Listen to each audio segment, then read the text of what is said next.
경제를 알아야 세상이 읽힙니다. 투자를 알아야 돈이 보입니다. KBS 1라디오 경제쇼.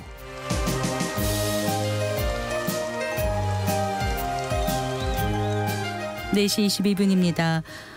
대출 돌려막기로 버티다 벼랑 끝에 선 자영업자들이 역대 최대 규모라고 합니다. 이른바 다중채무자들의 얘긴데요. 자, 우리 경제에 또 다른 뇌관이 될 수 있어서 지금 걱정스럽습니다. 주현수 한국금융연수원 교수와 함께 이 문제 짚어보겠습니다. 어서 나오십시오. 안녕하세요. 반갑습니다. 자, 다중채무자 하는데 보통 몇 개의 대출을 얼마나 받은 분들을 이렇게 부르나요? 네, 이 얘기를 하려면 이제 처음에 시작을 할 때 사실은 자영업자에 대한 이야기부터 나왔었죠. 그래서 자영업자 같은 경우에는 이제 개인 사업 대출을 보유하고 있는 경우가 거의 대부분입니다. 네. 그래서 요거를 하나 가지고 있고, 그다음에 이것 이외에도 자영업자들 같은 경우에는 가계 대출을 통해 가지고 자금을 빌리는 경우가 많이 있잖아요. 네. 그래서 가계 대출 쪽의 기관 수를 합쳐가지고 3개 이상이 되면 그때 우리는 이거를 다중채무자라고 부르고 있습니다. 네. 그럼 액수는 어느 정도를 말하나요? 일단 기관 3개 이상이면 일단 3개 이상이면 다중채무자라고 이야기를 하는 것이죠. 액수가 적든 많든. 예, 그렇습니다. 네. 액수는 중요하지 않고요. 네.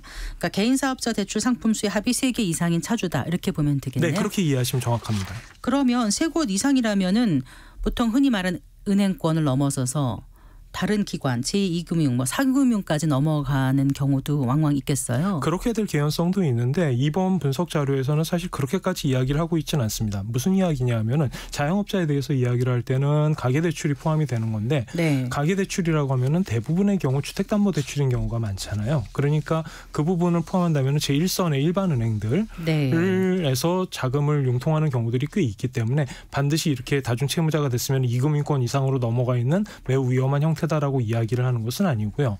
다만 그럴 가능성도 없지는 않다라고 말씀을 드릴 수 있겠습니다. 네. 그럼 여러 곳에 빚을 지고 이른바 돌려막는 그런 자영업자들이 정확하게 얼마나 되는지 좀 수치로 말씀을 해주시겠어요? 네, 지금 현재 보시면은 일단 차주 수로 보게 되면은, 즉 다중채무자인 사람들이 몇 명이나 되느냐라는 이야기가 되겠죠. 네네. 그러면은 자영업자 기준에서 봤을 때 우리나라에서 177만 8천 명 정도로 지금 추산이 되고 있습니다. 네. 이 자료는 한국은행에서 이제 시산을 해서 계산해서 공개한 자료인데요. 이게 그러면 어느 정도일까를 좀 생각을 해보면, 아까도 말씀드렸지만 자영업자의 대출이라는 거는 크게 가계대출과 기업대출을 다 포함한다라고 말씀을 드렸잖아요.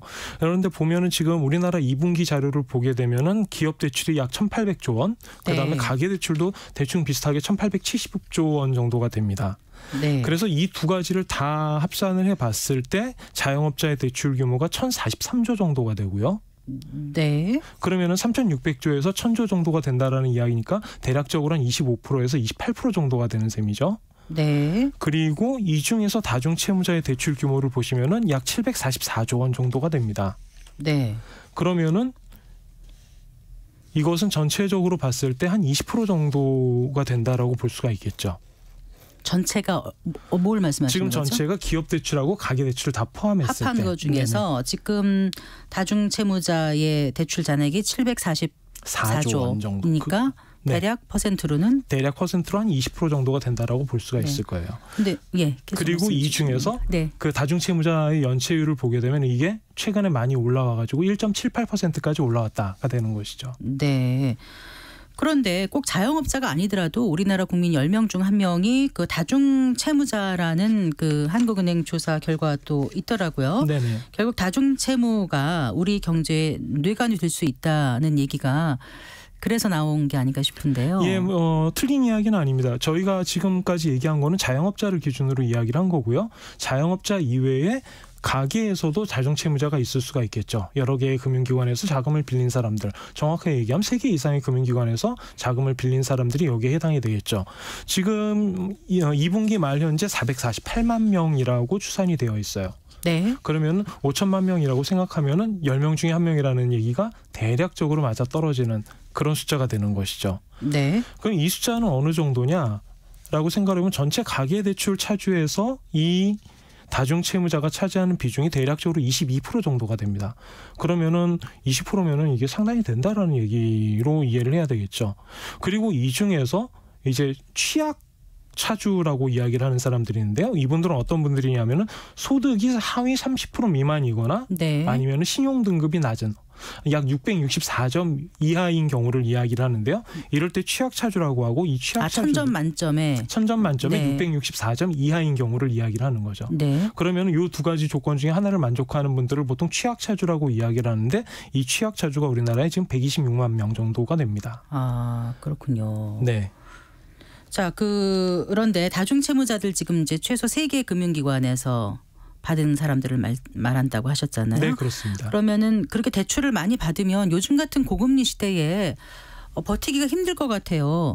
애초에 다중채무자가 된 것 자체가 고금리 영향 탓일까요? 그 상관관계가 밝혀진 게 있습니까? 실제적으로 고금리의 문제보다는 오히려 코로나 때를 더 관심 있게 보셔야 될 것 같습니다. 네. 제가 말씀드리는 거는 금융안정보고서를 보시면은 우리가 자영업자에 대한 부분에 대해서 이게 얼마나 지금 심각한 거냐를 발표한 자료가 있는데요. 한국은행에서 나온 자료입니다. 이 자료를 보시면 어떤 이야기가 나오냐 하면은 실제적으로 2020년 코로나 사태가 터지기 이전까지 네. 신규 차주는 분기별로 평균 약 40만 명 정도가 된다라고 이야기가 나오고 있었어요. 네. 그런데 코로나가 발생하고 나서 이것이 40만 명대에서 60만 명대로 갑자기 급격하게 증가합니다. 분기별로 새로 돈을 빌리는 사람이. 네네, 그렇죠. 네. 이것이 의미하는 거는 결국 코로나 시대 때 락다운, 사회적 거리두기 등등등 해가지고 자영업자들의 영업이 어려워지는 상태가 되고 그렇기 때문에 이거를 정부에서 지원을 해줬어야 되는데 그 지원은 충분하지 않았고 그렇기 때문에 자영업자들은 자금을 빌려가지고 생존할 수밖에 없는 그런 상태였다라는 걸 의미를 하는 거죠. 네. 그래가지고 2021년과 2022년에 자영업자들 같은 경우에는 대출 규모가 급증하게 됩니다. 네. 대략적으로 봤을 때 13%, 16% 이 정도씩 계속 증가하게 되는 것이죠. 네. 그래서 올해 같은 경우는 오히려 증가율은 둔화되는 모습을 보입니다. 왜냐하면 이전에 많이 올랐으니까요. 예, 기저효과로 인해서 그런 현상이 나타나는데 그러한 것들을 감안한다라고 하면 지금 현재 왜 이런 현상이 나타났냐 이거는 고금리 때문이다라고 이야기를 하는 것보다는 오히려 코로나 당시에 그 실물 경제에 미쳤던 여파가 자영업자들에게 계속해서 영향을 미치고 있다라고 이해하는 게 더 타당해 보이는 거죠. 주위에 계신 자영업자들 얘기 들어보면은 코로나 때보다도 지금 더 힘들다 이렇게 호소를 하시거든요. 지금 경기가 안 좋은 상황이 계속해서 되다 보니까 이게 많이 회복될 것이야, 정상으로 올라올 거야라고 막연하게 가졌던 기대가 내가 생각했던 정상하고 지금 현재 경기가 보여주는 정상 수준은 다르다라는 거죠.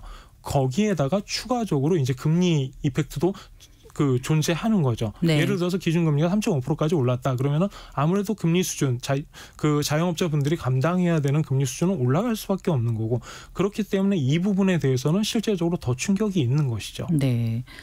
그런데 이제 자중 채무자 스스로 본인들도 굉장히 고통이 크지만 이제 경제 전체로 봤을 때 다중 채무자가 속출하면 금융기관 부실로도 이어지고요. 저희가 2002년 카드 대란 사태를 생각을 해보면 이게 참 위험하다는 생각이 들 정도까지 온 게 아닌가. 이렇게 또 의문을 제기하는 분들이 계시거든요. 어떻게 좀 비교를 해봐 주시겠어요, 교수님? 전체적으로 제가 일단 간단하게 결론만 말씀을 드리면 카드채 2002년 카드채 당시와 비교를 하는 거는 약간 무리가 있다라고 생각이 됩니다. 네. 2002년 카드채 당시의 상황을 생각을 해보면 이때는 카드 회사들도 그렇고 금융사들도 그렇고 실제적으로 개인에 대한 리스크 관리를 어떤 식으로 해야 되는가에 대한 개념이 별로 없었다라고 봐야 되는 거죠. 그 이전까지만 하더라도 거의 안정적으로 주택자금 대출을 통해 가지고 담보부 대출로만 하다가 신용 대출이 처음 이제 본격적으로 모든 사람 거의 대부분의 사람들에게 이루어진 거고 그러한 현상이 나타나다 보니까 금융사들 입장에서도 이거를 어떤 식으로 관리를 해야 되는지 이 사람에게 얼마만큼 현금 서비스를 해줘야 되는지와 같은 그런 구체적인 부분에서 기준이 제대로 안 잡혀 있었던 상태인 거죠. 그러다 보니까 대출이 급격하게 증가하고 그 대출을 채권 형태로 발행을 했어야 되는데 사람들이 못 갚기 시작하니까 그러면은 금융채가 더 이상 발행되지 않고 거기서 경색 현상이 생기는 그런 모습이었단 말이죠. 그래서 대표적으로 LG카드 같은 경우에 그 당시에 이제 큰 문제가 생기고 이것이 시장에 나와가지고 다른 쪽으로 합병되는 그런 모습을 보이기도 했었죠. 지금과 같은 경우에는 아까도 잠깐 말씀드렸지만 다중채무자 1.78% 큰 숫자입니다. 과거와 비교해 보면은 얼마나 크냐 하면 이거보다 큰 숫자는 2008년, 2009년 정도밖에 없어요. 네. 2008년, 2009년이면은 우리가 보통 이제 글로벌 파이낸셜 크라이시스라고 하는 그 전 세계적인 글로벌 금융위기, 예, 금융위기가 발생했을 때인데 그때를 제외하고서는 높아졌다라는 거죠. 그럼 이게 얼마나 높아졌느냐? 불경기에서 볼 수 있는 수준으로 높아졌다라고 이야기를 할 수가 있어요. 네. 그러면은 지금 상태에서 이 부분이 위험하냐, 위험하지 않냐? 지금 숫자만 가지고는 이게 시스테마티컬리, 그러니까 구조적으로 그 금융시장의 어떤 큰 위기를 초래할 정도는 아니다라고 한국은행에서도 이야기를 하고 있고요. 네. 저도 그에 대해서는 동감입니다. 하지만 그것은 우리가 전체적으로 숫자를 모아봤을 때의 입장이고 자영업자들이 그러면 피해를 보지 않고 있느냐? 그럼 이거는 완전히 문제죠. 별개의 문제라는 거죠. 네. 그래서 그런 부분에 대해서는 정책 당국이나 정부가 어떤 식으로든 대처를 해야 되는 거는 맞는 방향이다라고 생각이 됩니다. 네, 그래서 그 윤석열 대통령이 그 은행권의 자영업자 지원을 강하게 압박했잖아요. 뭐 정부가 꼭 나서야 하느냐 이런 논란도 있습니다만은 달리 또 뾰족한 수가 없어 보이기도 하고 이 부분에 대해서 어떻게 생각하세요, 교수님? 언제나 어려운 얘기죠. 경제 정책을 할 때 경기가 둔화되고 고통받는 사람이 있으면 이 부분을 어떻게 처리할 것이냐. 정치적인 포퓰리즘 이런 거 생각하지 말고 고통을 받는 사람이 있으면 이 부분에 대해서 경제적으로 어떻게 도와줄 수 있는지에 대해서 고민을 해보는 거는 일반 시민으로서도 어떻게 보면 당연한 입장일 거예요. 그러면은 제일 먼저 생각하는 게 정부는 뭐 하느냐라는 거죠. 네. 그리고 일반적으로 경제학자들은 그러면은 자연스럽게 정부는 재정을 지출해야 되지 않을까라고 생각을 하게 돼요. 네. 그런데 그 부분에서 지금 이번 정부는 조금 약간 보수적인 스탠스를 갖고 있다라고 해야 될까요? 아니면 코로나 당시에 너무 정부의 부채가 급증했기 때문에 추가적으로 정부 지출을 더 늘리기는 어려운 상태다라고 판단하고 있는 것 같습니다. 네. 그래서 이제 은행 쪽으로 계속해서 은행이 좀 지금 뭐 수익 많이 내고 있잖아. 그러니까 너희가 조금 더 내야 되지 않겠니? 이런 식으로 스탠스를 가져가고 있는데 제 개인적으로는 이거는 재정 지출이 우선적으로 시행이 돼야 된다라고 생각을 해요.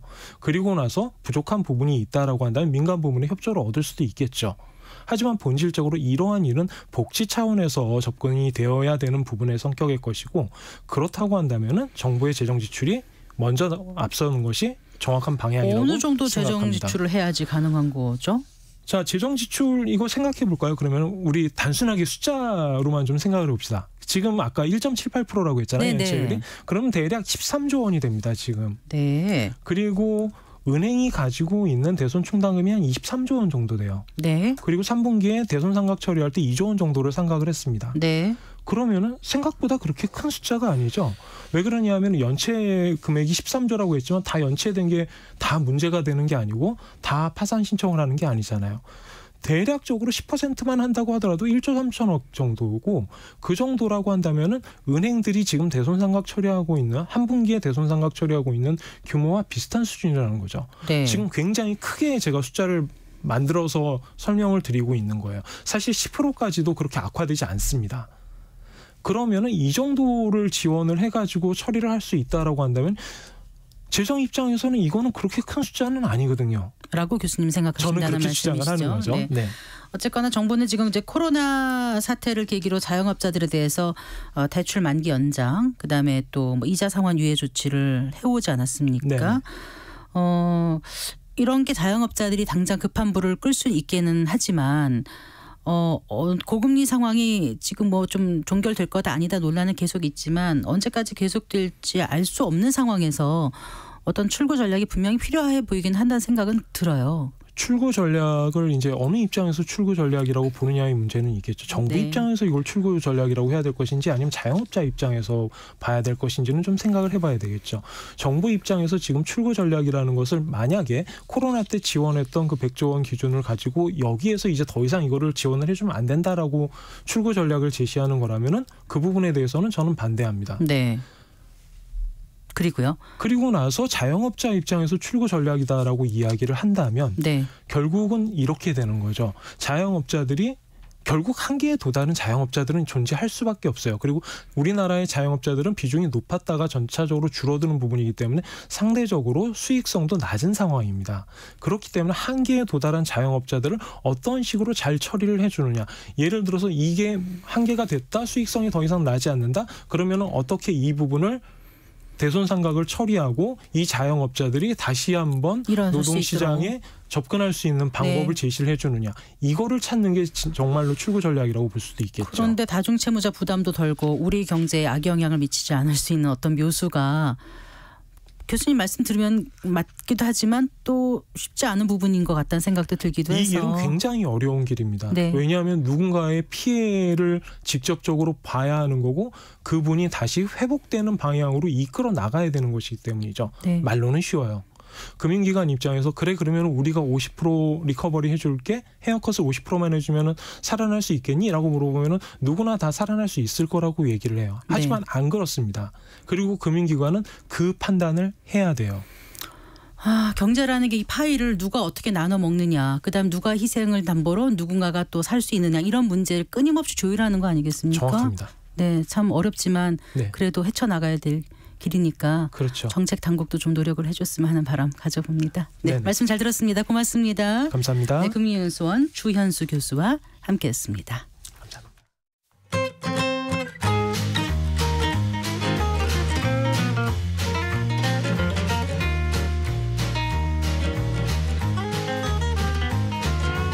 경제 맛집 투자 핫플. 지금은 돈 벌기 딱 좋은 시간. KBS 1라디오 경제쇼. 네, 이번 한 주 주식시장을 달굴 주요 이슈와 일정 살펴보고 현명한 투자 전략도 짚어보겠습니다. 이베스트 투자증권의 염승환 이사 스튜디오에 모셨습니다. 반갑습니다. 네, 안녕하세요. 안녕하세요. 그 삼성전자 갤럭시의 그 제품 공개가 내년 1월로 당겨진다는 거죠? 네, 맞습니다. 원래는 보통 2월이나 3월에 하는데 점점 주기가 지금 당겨지고 있거든요. 이제 그만큼 삼성전자 고심이 큰 것 같아요. 이게 잘 팔리면 조바심이 날 것 같아요. 네. 이게 내년 일단 날짜는 완전 확정은 아니고요. 이제 기사 내용에 의하면 1월 17일 날. 근데 보통 2월에 하는데 1월이면 굉장히 빠른 편이거든요. 그래서 1월 17일 그 갤럭시 S24를 24를 경제